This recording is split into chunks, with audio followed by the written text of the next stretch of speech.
বন্ধুরা আজকে চলে আছি লাটাগুড়ি মহাকাল মন্দির। আর এই মন্দিরটি আছে লাটাগুড়ির জঙ্গলের ঠিক মাঝামাঝি। আমি এর আগেও অনেক ভিডিওতে আপনাদের দেখিয়েছি যে এই জায়গাটিতে এলে ঘড়ির সময় অটোমেটিক পরিবর্তন হয়ে যায়, অর্থাৎ জঙ্গলের ঠিক মাঝে লাটাগুড়ি মহাকাল যে মন্দির রয়েছে এখানে আসলে আপনার ঘড়ির সময় অটোমেটিক 30 মিনিট এগিয়ে যায়। এই কথাটি কেউই বিশ্বাস করেনি। তো আপনাকে লাটাগুড়ি বাজার থেকে ফ্লাইওভার পার করে গরুমারা জঙ্গলের ভিতর দিয়ে প্রায় 6 থেকে 7 কিলোমিটার ভিতরে আসতে হবে।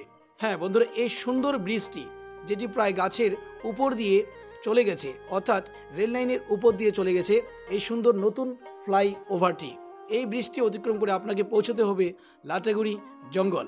আর এই জঙ্গলের সৌন্দর্য উপভোগ করতে করতে আপনারা কিছুক্ষণের মধ্যে পৌঁছে যাবেন লাটাগুড়ি জঙ্গলের প্রায় মাঝামাঝি জায়গায় মহাকাল ধাম বা মহাকাল মন্দির।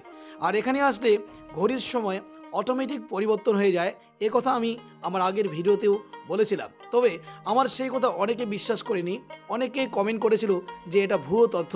বন্ধুরা আজকে আবার আমি কিন্তু এই জায়গায় চলে আসি আমার বন্ধু সন্তোষকে নিয়ে। দেখুন আমরা বর্তমানে দাঁড়িয়েছি সেই মন্দিরটার ঠিক এই জায়গাতে। আজকে রবিবার, প্রচুর লোকজন কিন্তু এখানে ভিড় করেছে পুজো দেওয়ার জন্য। আর হ্যাঁ, এখানে আসলে বন্ধুরা আপনার যে ঘড়ির সময় আছে, অর্থাৎ মোবাইলের ঘড়ির যে সময় রয়েছে সেটি পরিবর্তন হয়ে 30 মিনিট সময় এগিয়ে যাবে। আর আপনার যে এনালগ ঘড়ি অর্থাৎ হাত ঘড়ি যেটা রয়েছে সেখানে কিন্তু এই সময়টা পরিবর্তন হবে না বা আগের সময়ই থাকবে। তো এই কথা কেউ বিশ্বাস করেনি।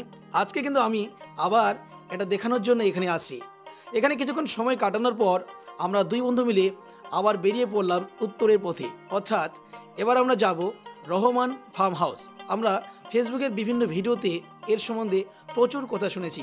আজকে চাক্ষুষ করার জন্য আমরা দুই বন্ধু এই বাতাবাড়ি যে মোড় রয়েছে, অর্থাৎ লাটাগুড়ি পার করে বাতাবাড়ি মোড়, সেখান থেকে বাদিক মোড় নিয়ে আমরা 4-5 কিলোমিটার গ্রামের মেঠো পথ ধরে চা বাগানের দৃশ্য দেখতে দেখতে এই পথ দিয়ে কিন্তু আমরা পৌঁছে যাব রহমান ফার্ম হাউস। বন্ধুরা এই ডান দিক যে মোড় নিলাম এর দুপাশে রয়েছে সবুজ চা বাগান, অর্থাৎ যখন চা বাগানের পাতা সবুজ থাকবে এই জায়গাটা কিন্তু একজন পর্যটকের কাছে ভীষণ সুন্দর বলে মনে হবে।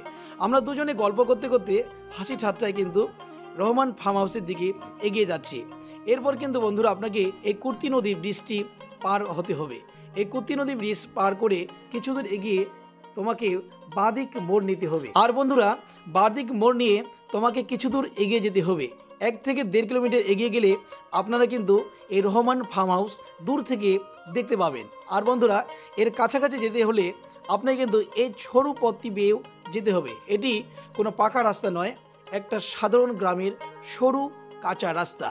তবে এখানে পাথর বসানো হয়েছে, বর্ষাকালেও যাতায়াতে কোনো অসুবিধার সৃষ্টি হবে না। আমরা এই পথ ধরে এগিয়ে চলছি। আর এখানে আসলে কিন্তু আপনারা নদীর চরে পৌঁছে যাবেন। এখানে সাধারণত বসত বাড়ির সংখ্যা খুবই কম। ওই যে দূরে দেখতে পাচ্ছেন এটি হচ্ছে রহমান ফার্ম হাউস। কুর্তি নদী দিয়ে 3 দিক ঘেরা রয়েছে এই রহমান ফার্ম হাউস।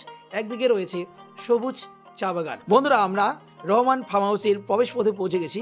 এই যে কাঠের ব্রিজটি রয়েছে কুর্তি নদীর উপর, এই ব্রিজটি পার করে রহমান ফার্ম হাউসে ঢুকতে হবে। তবে আজকে আমরা এই ভিডিওতে সেই দৃশ্য আপনাদের দেখাবো না। আমরা এই গেট থেকে আজকে ভিডিও শেষ করলাম। পরবর্তীতে ফুল ভিডিওতে রহমান ফার্ম হাউসের ভিতরের দৃশ্য ভিডিওতে তুলে ধরবো। যদি সেই ভিডিও দেখতে চান অবশ্যই আমার এই পেজটি ফলো করে পাশে থাকবেন। ধন্যবাদ, বাই বাই, টাটা।